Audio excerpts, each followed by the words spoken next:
Another day on Lough Erne.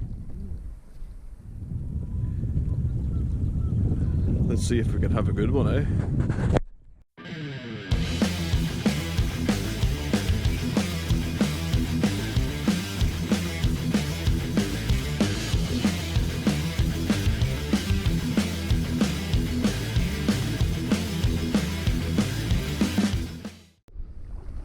It's a bit of a quick one.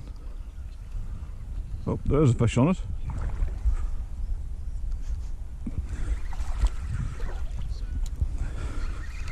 Nope, off. That's come off. It's dropped run.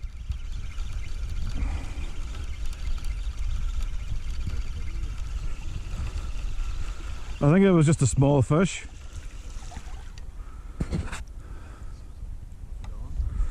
A mackerel.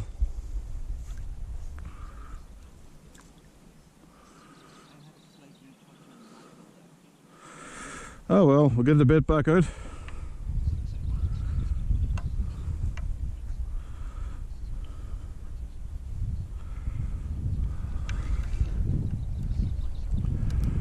That was probably a little small one.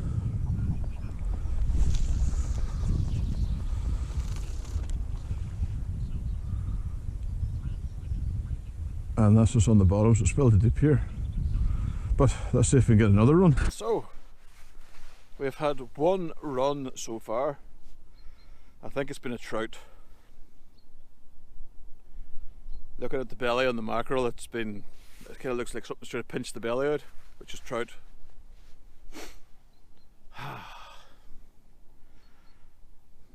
Strange, beautiful flat calm day. Weather forecast give it to be a bit windy, so I was expecting it to be a bit rougher.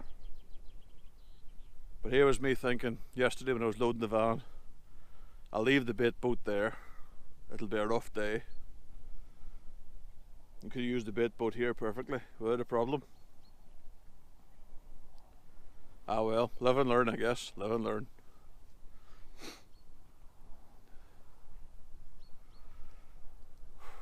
What time is it? I don't think it's that.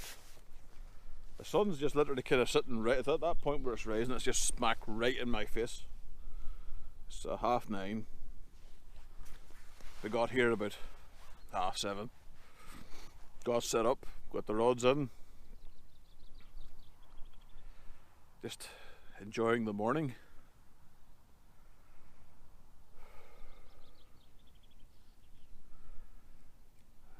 This is why I go fishing. No nonsense. Just to get away.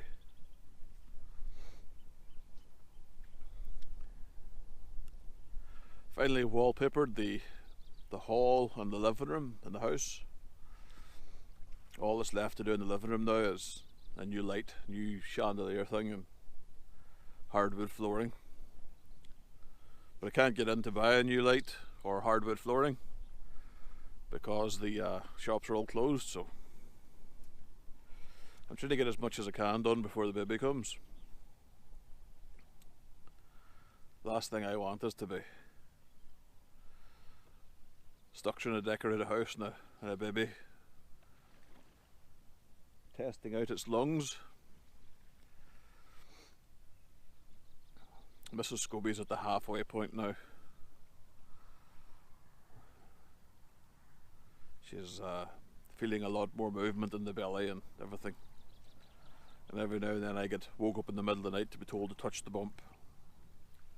And I get asked, can you feel that? Can you feel that? And it's like, nope, can't feel shit. Can't feel anything. And then she gets kind of annoyed that I can't feel anything. And it's like, woman, it's in your gut. You're going to feel it more than me. Still excited though. Still very excited. Can't wait to be a dad.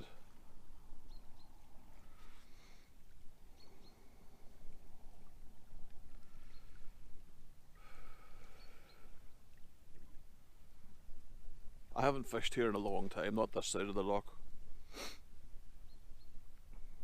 It's usually a lot higher, it's usually further up the bank.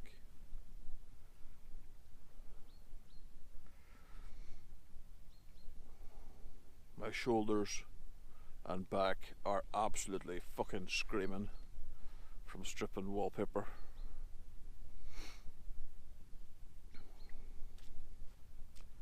We went out and bought one of those steamer things to strip the wallpaper. Jesus.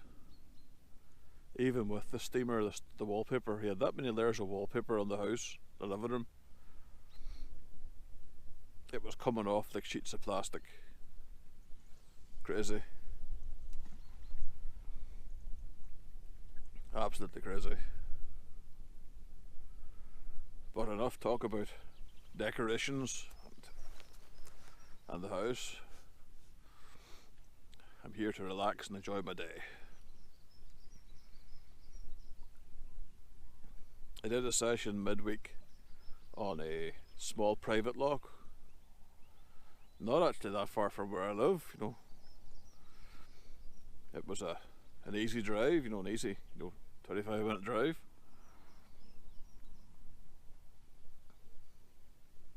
Didn't catch anything,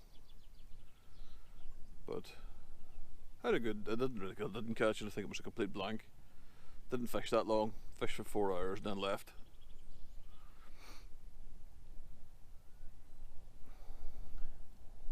But it was still a good day. A somewhere I'll target in the summertime. At the minute it's a very shallow little lake. It's basically a farmer's pond. It's about 2 acres, if that. Like everything in Northern Ireland, it's one of those places that's struggling to recover from our Eastern European friends that came here in search of work in the late 90s, early 2000s, who thought it was a jolly good thing that all this fishing was free and they could just kill everything, and then they wondered why the locals were getting pissed off of them. And their answer was either we don't understand English or this is what we do back home and wherever we live. And you kind of explain to them, this isn't where you live, this is where we live, this is our country.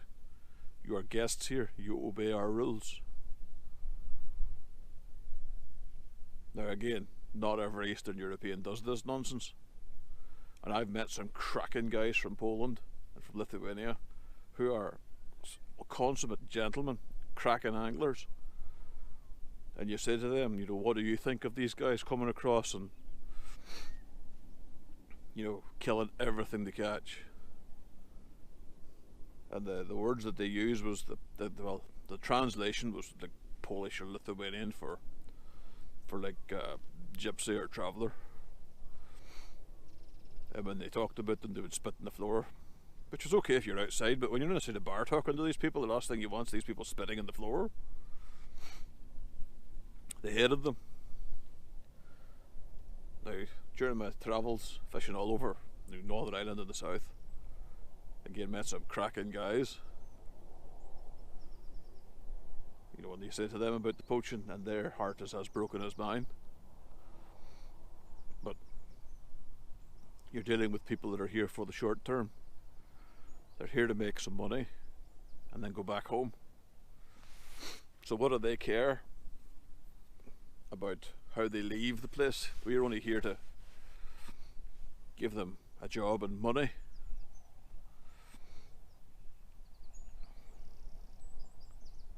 Now I know I'm going to get called all sorts of ists, racist, xenophobic, all that sort of shit for saying that. But I can remember fishing lakes. Beautiful, beautiful places. Prime example is a little town close to me called 5 Mile Town. And there's a place right smack in the middle of the town called Lough. Beautiful little place. The council spent a bit of money and put like a cafe on it, and has big stage stands and everything. I don't remember the cafe ever being open, but there's a building there. And myself, the guy that taught me how to fish, James Stewart, and his son Douglas, all had pike from it to mid-20s. You know, now it's wasteland. Now it's a wasteland. sad. One of the little lochs in County Tyrone that I caught my first ever pike from, a place called Lough outside of Omagh. It's wasteland, waste of your time. When I was a kid growing up, teenager, I was mostly getting into pike angling. I was so very fortunate to have guys that were they were happy to take teenagers like me and say, this is how you do it. This is how you fish for pike. So like, okay,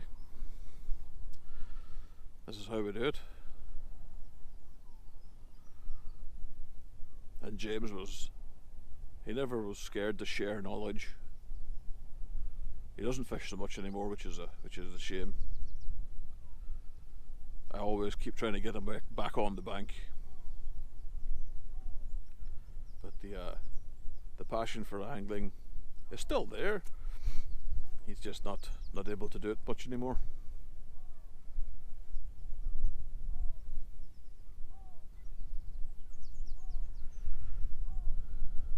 This is why I look at youngsters and say it's our job as anglers to show youngsters how to fish.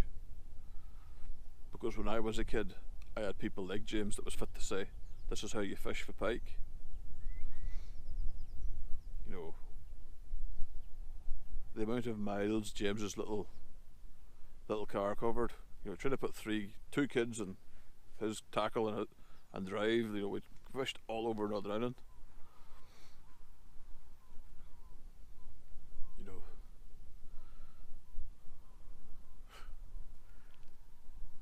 there was a river local to me in Omagh, and we discovered a bit of a jewel. We discovered a part of the river that held a huge pike. This is the River Stroll outside of Omagh. And James's scales at the time only went to 30 pounds. And the amount of fish that we caught that bottomed them out was unbelievable. Unbelievable.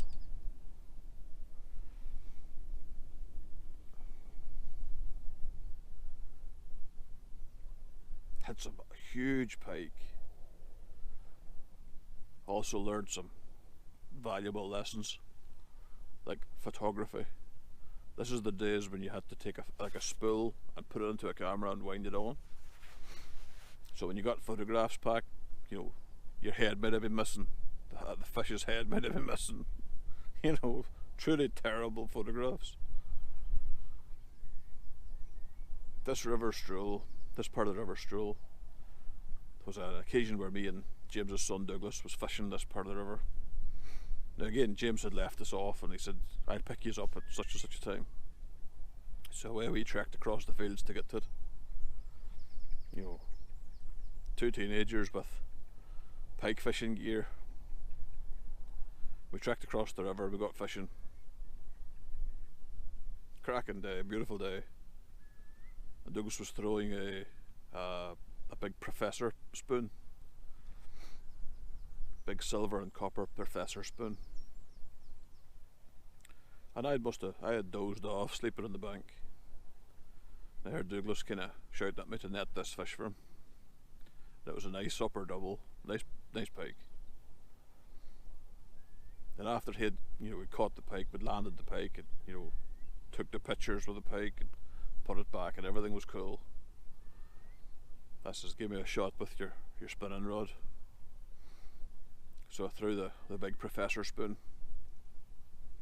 and the rod ripped around. It was a massive hard strike. And the two of us were kind of looking at each other thinking this is a good fish. And just as it come to the surface we saw this big flash of kind of reds and pinks, and both of us looked at each other as if to say, what the fuck is this? And it turned out it was a salmon. The salmon was over 12 pounds weight. It was very red, it was in the river a long time, it was near enough ready to spawn. So we got that fish landed and took photographs of it. I sent that off to Angling Times when I was a teenager, and I won like an Angling Times award thing.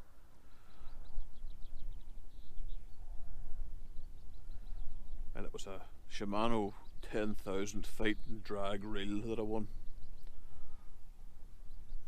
Brilliant. I'll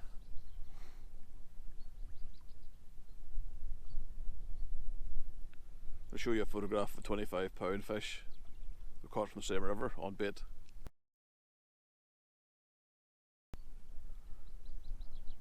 Yep, that's me as a teenager. Wasn't I a sexual creature? Lock up your daughters, eh?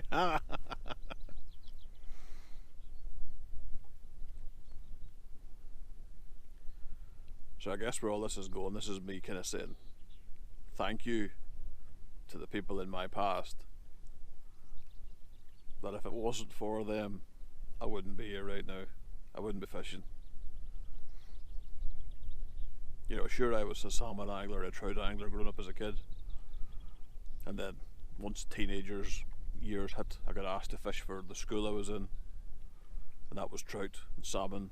Then there was coarse fishing, then eventually there was pike. And this is where we are today, the pike angling. If anyone asks me, I'll tell them I'm a pike angler, but during the off season I fish for everything. So if you're watching this, James, you're a legend. I love you, man.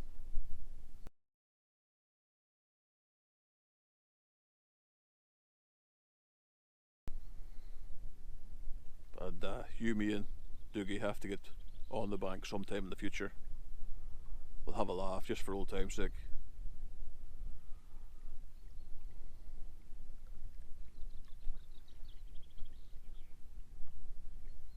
This is why when I see kids on the bank, youngsters that are struggling, I'll always help out. Because if nobody helped me out, I wouldn't be here. So it's kind of my duty, your duty if you're an angler, to help youngsters or novice guys. Don't be stingy with your knowledge. Share your knowledge. I'm not saying take them to where you're fishing. I'm saying don't be a dick. If you see people struggling, help them out.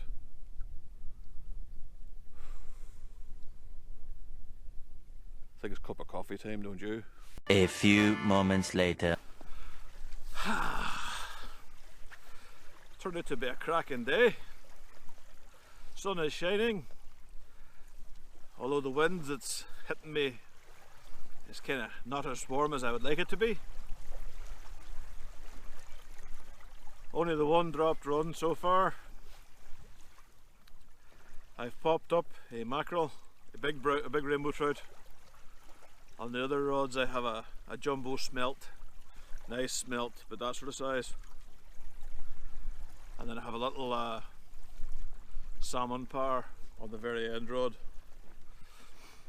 Current is heading that way towards Enniskillen. So nice oily stinky baits is good because it means it's going to drift down there and hopefully bring fish up along the bank. Now let's get on to cooking with Scobes for today. Today's menu, we are going to have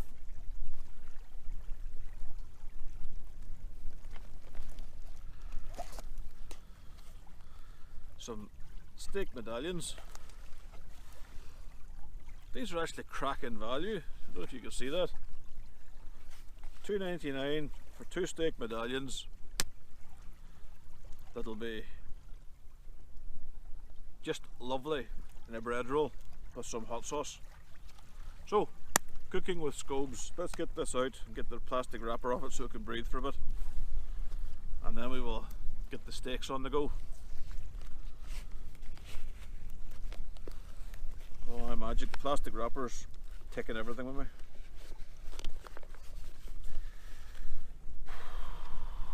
Plastic wrappers.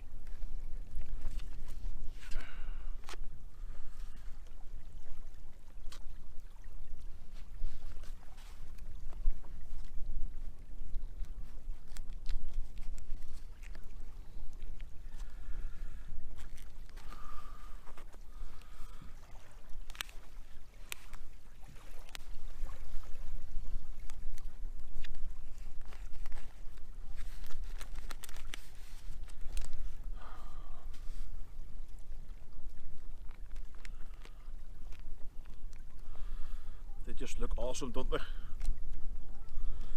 So let's get them out of this. I hate these plastic wrappers. There is no need for them. Just perfect. Nice thick. Let them get a bit of air before we fry them in the frying pan.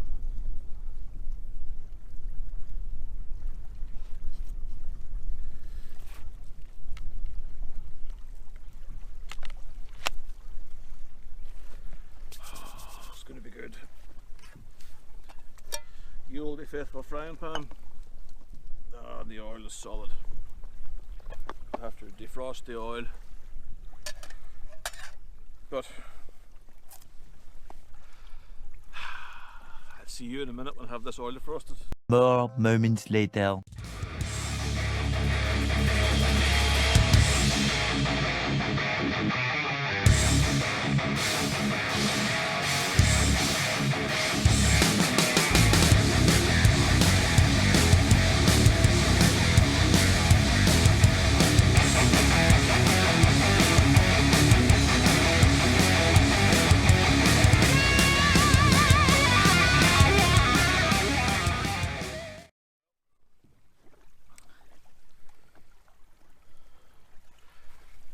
Cooking with Scobes.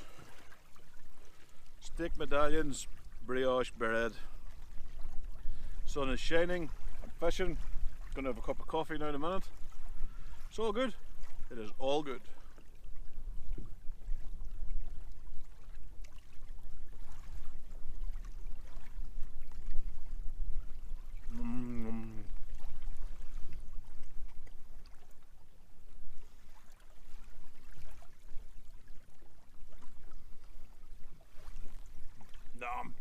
Just then.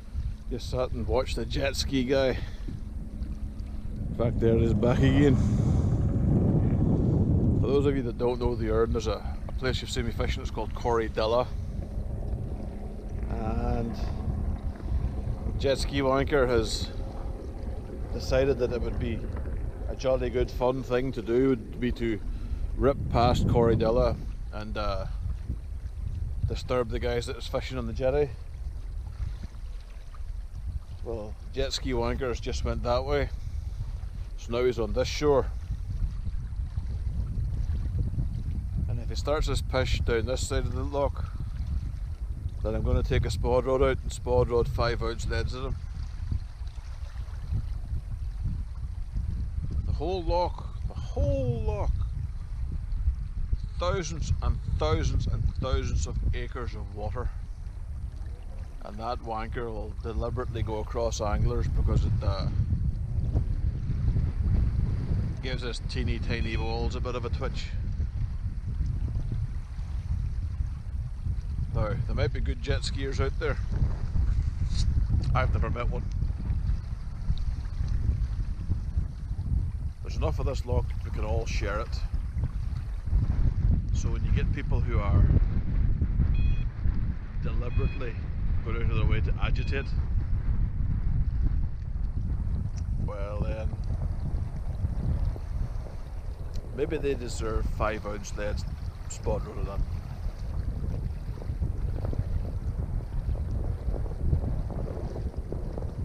Apart from that, it's been quiet.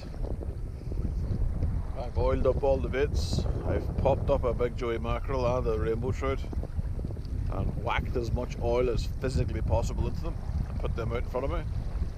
The two rods on this side, they're bottom baits. So we're just kind of enjoying the day. Had a really nice lunch, cracking lunch. Steak medallions and spicy ketchup.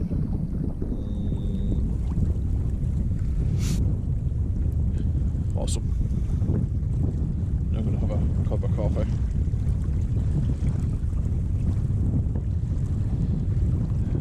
Even though I'm not catching anything right now, still a nice day. In fact, the only place I could possibly imagine that would be topping this at this moment in time maybe be standing outside Ibrox Park watching the Rangers team come into play. They are only 4 points away from lifting the 55th Scottish Championship. 55, world's most successful club. Now I got some earache from Celtic fans the last time I mentioned that I support the Glasgow Rangers. I have, I don't really care. If you have a problem with the football team that I support, then that's your issue, guys. Now bear in mind, there's family members in my family that are Celtic fans, and the banter is vicious, but it's awesome. But when I get some randomer that I've never heard in my life coming on my channel or Facebook and saying that I'm just some UDA loyalist thug, clearly they've not been listening.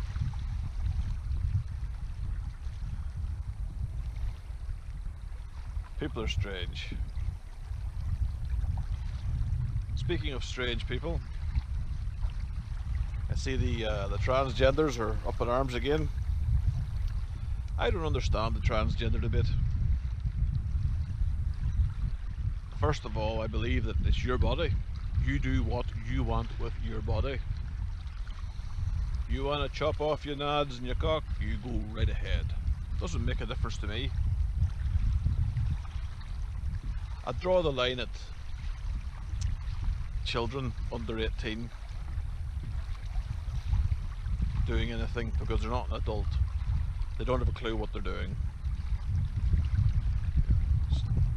And thankfully the government in the UK has put a stop to giving puberty blockers to little kids. That was just fucking insanity. I believe that in a couple of decades from now, the medical profession will be looking back upon their brothers who did that to children, and basically looking at them the same way as doctors look at doctors who performed lobotomies on people. You know, it's something that's absolutely bananas. It should never have happened.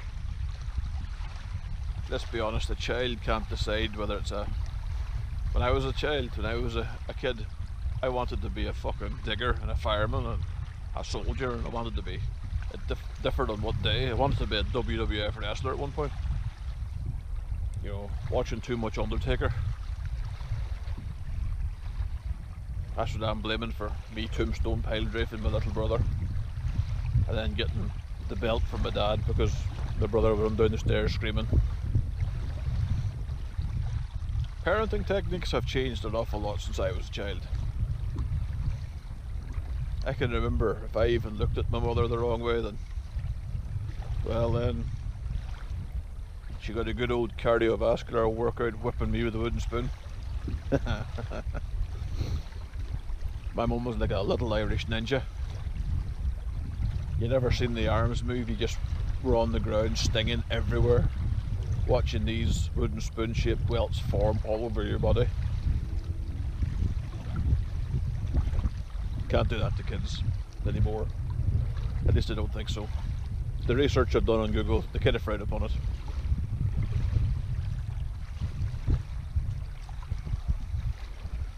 Been watching these super nanny programs where they have these little monster children that, you know, kick and punch the parent. Woo.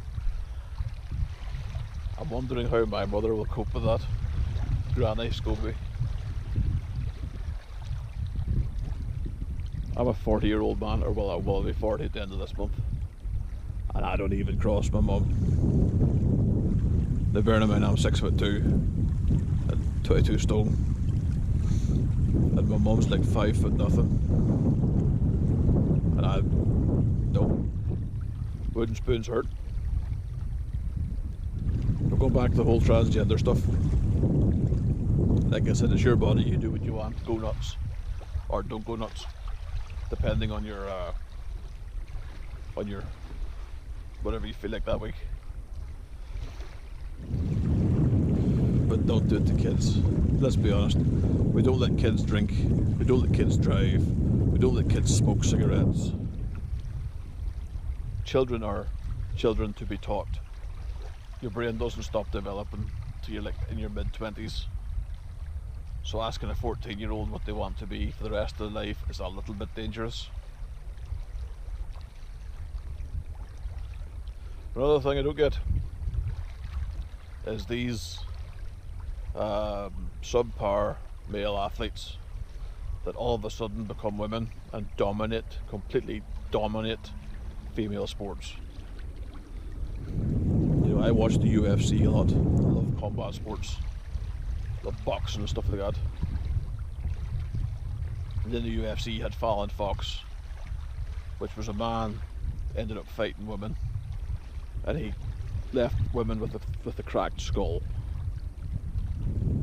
Wasn't technically any good at UFC, wasn't very good at it, but just by the brute strength they had was fit to end the careers of the females they fought.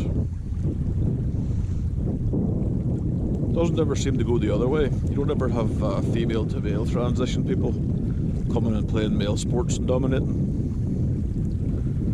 One could almost say there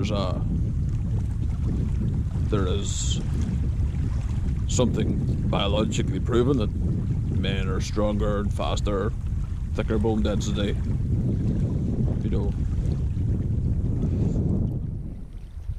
it's the country we live in. I love the debate. If you criticise global warming in the slightest little way, you're anti-science. But if you point out that there only is two genders, well then that's hate speeching. Bananas.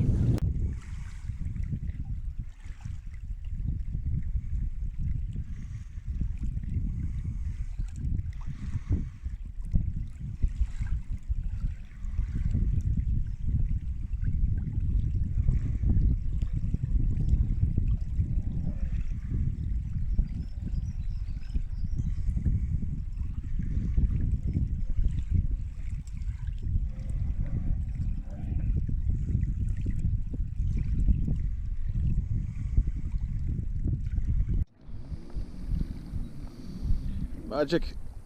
Now I'm finding set lines. This was tied to a fence post and chucked in off the jetty just down to my left. Length of wire trace and a whole load of braid. It looks like an eel chunk that's been elastic to something else. Looks like it's been there for a bit of time, like, but set lines, magic. Bit of a dampener on the end of the day. Finding a set line, jet ski, human, and no fish. But it isn't so bad. I will get out this week sometime. I mean, it's March. For me, March through to about mid-April is the last gasp of the pike fishing season. I don't fish for pike after they spawned. You know, let them get some rest. But this is the time of year when the pike are at their biggest. So I want to get out and I want to catch something nice and big. You won't catch pikes out at home on the couch, so you just have to keep out going. So I'm going to ask a favour. I want you all to wish me luck. It's not been the best season. I'd like it to end on a bit of a high note, wouldn't you? But apart from that, it's been a good day. I've had a few beers, everything's cool, nice and relaxed. I'm going to finish editing this video and post it to YouTube, so I will see you guys on the next adventure. Tight lines.